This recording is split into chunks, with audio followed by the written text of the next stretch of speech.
Bismillahirrahmanirrahim. Selamat siang. Assalamualaikum warahmatullahi wabarakatuh. Alhamdulillahirabbil alamin. Wassalatu wassalamu ala asrofil anbiya'i wal mursalin wa ala alihi washabbihi ajmain. Kama ba'du. Yang terhormat Bapak Kepala SD Negeri 3 Bujanganom, yang kami hormati, kami banggakan dan selalu kami nantikan kekompakannya rekan-rekan CGB Angkatan 11 yang berbahagia. Pertama-tama dan paling utama, marilah senantiasa memanjatkan puja dan puji syukur kehadirat Allah Subhanahu wa taala, Tuhan yang Maha Kuasa, yang mana pada kesempatan siang hari ini kita semua masih bisa berkumpul bersama tanpa ada suatu apapun. Salawat serta salam mudah-mudahan selalu tercurah untuk junjungan kita Nabi Agung Muhammad sallallahu alaihi wasallam sebagai suri tauladan kita dalam berakhlakul karimah. Mudah-mudahan kita semua nanti mendapatkan syafaatnya di hari akhir. Amin. Bapak dan Ibu yang berbahagia, mohon izin berkenan menyampaikan pemaparan atau diseminasi budaya positif pada siang hari ini. Terima kasih atas kehadirannya. Mudah-mudahan tercatat sebagai amal kebaikan kita semua dan yang pastinya bisa bermanfaat untuk kita. Bapak dan Ibu, yang pertama perkenalkan saya Sukarti SPD dari SD Negeri 1 Bujanganom, merupakan CGB Angkatan 11 Kabupaten Wonogiri. Untuk memenuhi tugas modul 1.4, di sini saya akan memaparkan tentang diseminasi budaya positif. Monggo Pak. Bapak dan Ibu, untuk mengawali pertemuan kita pada siang hari ini, saya akan berpantun dulu. Belum Pak, belum cakap. Sarapan pagi dengan roti. Cakep. Bersiap-siap pergi bekerja. Cakep. Sebelum masuk ke pembahasan inti, cakep, saya menyapa. Apa kabar semuanya? Baik. Alhamdulillah. Baik, dan Bapak dan Ibu, agar tidak mengantuk, saya sedikit memberikan ice breaking. Mungkin sebagai seorang pendidik, saya yakin menjenengan adalah orang-orang hebat, tapi mungkin ada sedikit yang kadang tidak kita sadari, sesuatu yang sepele yang kadang tidak kita sadari yang berada di lingkungan sekitar kita. Bapak dan Ibu, ketika penjenengan dihadapkan pada kasus seperti pada gambar, mobil mana kira-kira yang harus didahulukan? Di situ ada konvoi, ada ambulan, ada mobil presiden, dan ada pemadam kebakaran. Monggo untuk mengurangi rasa ngantuk. Baik Pak Erwin, monggo dipersilakan. Mobil presiden, Bu. Mobil presiden, luar biasa jawabannya, tapi belum tentu benar. Baik, Mariana, Bu Rafi, apa Bu Rafi? Pemadam. Pemadam, mungkin alasannya apa Bu? Keburu apinya. Oh ya, keburu apinya besar. Mungkin Pak Kepala Sekolah mungkin punya jawaban. Ambulan, Bu. Oh, ambulan. Bertiga Pak Agung, Bu Fitri dan Bu Tias memilih ambulan. Baik Bapak Ibu. Konvoi, Bu. Oh, baik, terima kasih Bapak Kepala Sekolah atas jawabannya konvoi. Mari kita lihat jawaban kita yang manakah yang benar. Bapak Ibu, tertulis dalam pasal 134 Undang-Undang Nomor 22 Tahun 2009 ada 7 kendaraan prioritas di jalan raya. Yang pertama, kendaraan pemadam kebakaran. Yang kedua, ambulan yang mengangkut orang sakit. Yang ketiga, kendaraan untuk memberikan pertolongan pada kecelakaan lalu lintas. Yang keempat, kendaraan pimpinan lembaga negara Republik Indonesia. Selanjutnya, kendaraan pimpinan dan pejabat asing serta lembaga internasional yang menjadi tamu negara. Selanjutnya, iring-iringan mengantar jenazah. Dan yang terakhir adalah konvoi dan atau kendaraan untuk kepentingan tertentu menurut pertimbangan petugas kepolisian NKR, yaitu Negara Kesatuan Republik Indonesia. Terima kasih untuk speaking, mudah-mudahan tidak ngantuk sih Bapak Ibu. Baik, untuk selanjutnya pemaparan adalah menyebarkan pemahaman dan penerapan pengalaman budaya positif. Di sini merupakan fasilitator adalah Ibu Nur Fitri Wahyanti. Kemudian selaku pengajar praktik bagi kelompok saya adalah Ibu Susi Rahayu. Nah Bapak Ibu, sekarang apa itu budaya positif? Budaya positif merupakan nilai-nilai keyakinan dan kebiasaan yang berpihak pada murid agar murid berkembang menjadi pribadi yang kritis, penuh hormat dan tanggung jawab. Sekarang konsep inti budaya positif. Yang pertama, disiplin positif dan nilai kebajikan universal. Yang kedua, teori motivasi, hukuman dan penghargaan juga restitusi. Yang ketiga, kebutuhan dasar manusia dan dunia berkualitas. Yang keempat, keyakinan kelas. Kelima, restitusi, 5 posisi kontrol. Dan yang keenam, restitusi sebagai ketiga restitusi. Sekarang tujuan budaya positif untuk menghasilkan murid-murid yang berkarakter, disiplin, santun, jujur, peduli, dan bertanggung jawab. Sampai pada makna disiplin Bapak Ibu, arti dari kata disiplin berasal dari bahasa Latin disiplina, ngoten sih Pak? Iya. Yang artinya belajar. Jadi kata disiplin juga berasal dari akar kata yang sama dengan disiplin atau murid atau pengikut. Sekarang apakah itu restitusi? Restitusi merupakan proses menciptakan kondisi bagi murid untuk memperbaiki kesalahan mereka sehingga mereka bisa kembali pada kelompok mereka dengan karakter yang lebih kuat.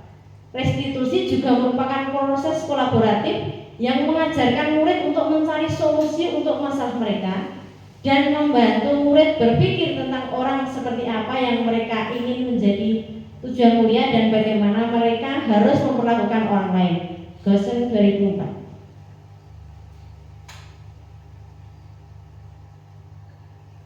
Sekarang 9 ciri-ciri restitusi. Yang pertama, bukan untuk menebus kesalahan, namun untuk belajar dari kesalahan. Kedua, memperbaiki hubungan. Yang ketiga, tawaran, bukan paksaan. Selanjutnya, restitusi menuntut untuk melihat ke dalam diri. Selanjutnya, juga mencari kebutuhan dasar yang mendasari tindakan. Selanjutnya, restitusi diri adalah cara yang paling baik. Restitusi fokus pada karakter bukan tindakan. Restitusi fokus pada solusi. Restitusi mengembalikan murid yang berbuat salah pada kelompoknya. Nah Bapak Ibu, di situ ada gambar, merupakan gambar segitiga restitusi. Ada menstabilkan identitas, validasi kebutuhan, dan menanyakan keyakinan.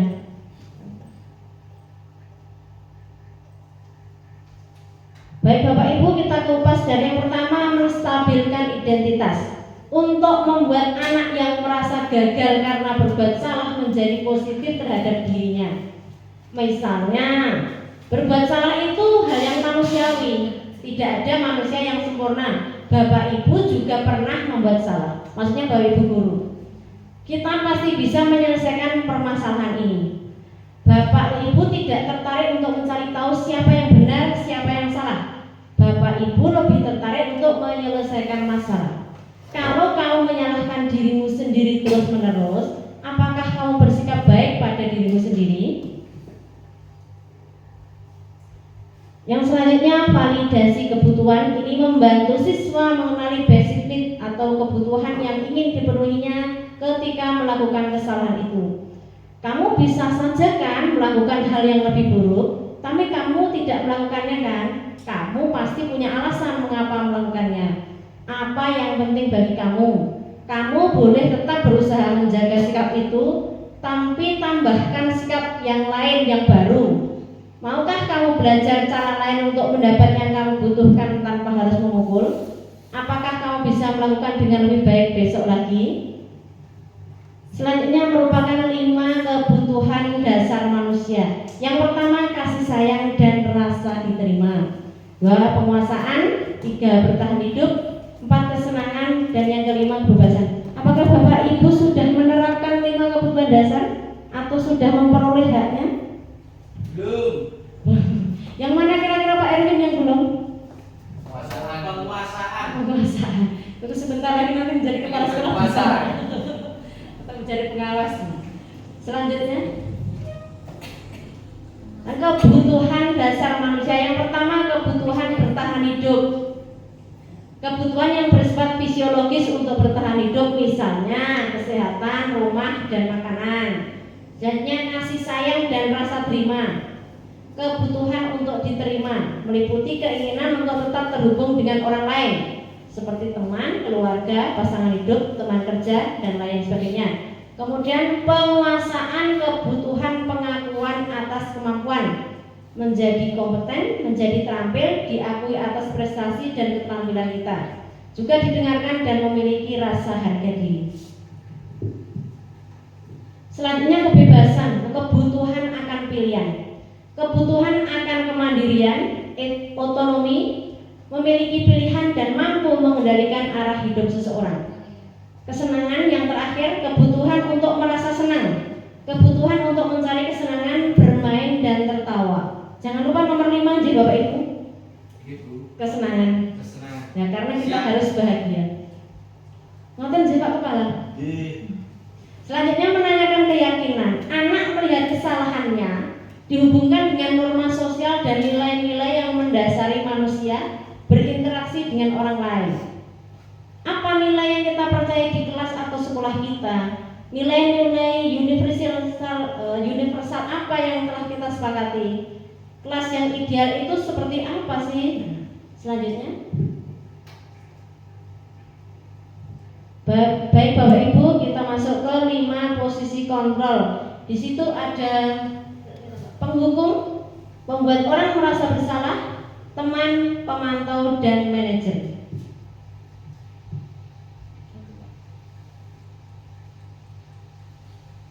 Sekarang kita masuk ke hukuman. Hukuman itu Bapak Ibu? Hukuman merupakan tindakan yang diberikan kepada siswa sebagai akibat dari perilaku yang melanggar aturan sekolah. Hukuman cenderung bersifat tidak terencana dan seringkali datang secara tiba-tiba tanpa melibatkan siswa dalam proses pengambilan keputusan. Sedangkan konsekuensi ini merupakan langkah-langkah yang direncanakan dan disepakati sebagai akibat dari pelanggaran aturan, tetapi berbeda dengan hukuman karena melibatkan proses yang lebih terstruktur dan kerjasama antara guru dan siswa. Sekarang perbedaan hukuman dan konsekuensi. Hukuman yang pertama, sesuatu yang menyakitkan harus terjadi. Konsekuensi sesuatu harus terjadi. Itu banyak sekali, nanti Bapak Ibu bisa saya share materinya lewat grup J. Jadi untuk lebih jelasnya nanti bisa kita bahas di grup. Lanjut. Baik, sekarang kita masuk ke keyakinan kelas.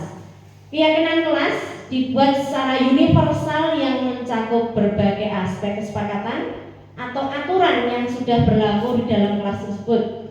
Budaya positif sekolah disusun secara terstruktur dan sistematis dengan melibatkan seluruh stakeholder sekolah.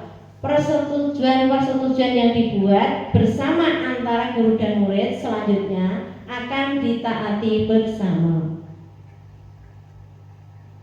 Baik, sekarang prosedur pembentukan keyakinan kelas. Mempersilahkan warga sekolah atau murid di sekolah untuk bercurah pendapat. 2. Mencatat semua masukan para murid atau warga sekolah di papan tulis atau di kertas besar. Dan susunlah keyakinan kelas sesuai prosedur pembentukan keyakinan sekolah atau kelas. Carilah kalimat dalam bentuk negatif menjadi positif. Berikut adalah contoh keyakinan kelas di sekolah saya. Mungkin setiap sekolah berbeda sih Bapak Ibu. Nah, itu diantaranya ada saling membantu, jujur dan dapat dipercaya, peduli, saling menyayangi, sopan dan santun, kebersihan sebagian dari iman, menghargai guru dan teman, disiplin dan tepat waktu, ibadah tepat waktu. Baik Bapak Ibu, terima kasih untuk perhatiannya pada siang hari ini.